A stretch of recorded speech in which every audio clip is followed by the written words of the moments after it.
Ix-xahar li għadda mill-ajruport għaddew aktar minn 712,000 passiġġier.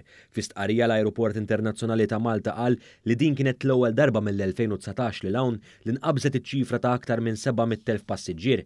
Dan ifisser li f'Awwissu ġie rkuprat 87% tat traffiku li għadda mill-ajruport Malti qabel il-pandemija. L-ajruport irrapporta li f'Awwissu kien hemm ukoll irkupru ta' aktar minn 84% tal-postijiet disponibbli fuq it-titjiriet operati minnu lejn Malta. Fil-fatt dak magħruf bħala seat load factor li jkejjel kemm il-postijiet fuq l-ajruplani jkunu mimlin ukoll jinsab fl-ogħla livell ta' kull żmien. Dan laħaq id-9.4% jiġifieri żieda ta' 2.4% meta mqabbel m'Awwissu tal-2019.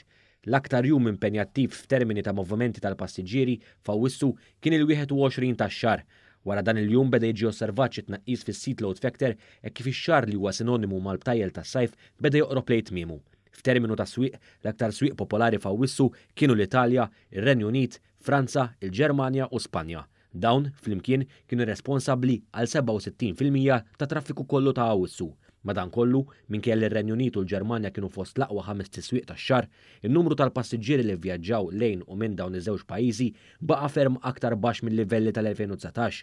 Min-naħa l-oħra, f'ħarsa lejn l-aqwa 10 tiswieq, l-Ajruport Internazzjonali ta' Malta qal li f'Awwissu l-Italja, Franza, il-Polonja, l-Iżvizzera, il-Greċja u l-Awstrija il-koll irreġistraw livelli varji ta' tkabbir fuq l-2019.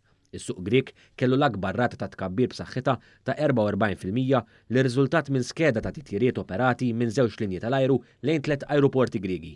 Bit-tkabbir 34% fuq l-2019, is-suq Franċiż kellu t-tieni l-aktar żieda notevoli fin-numru ta' passiġġiera.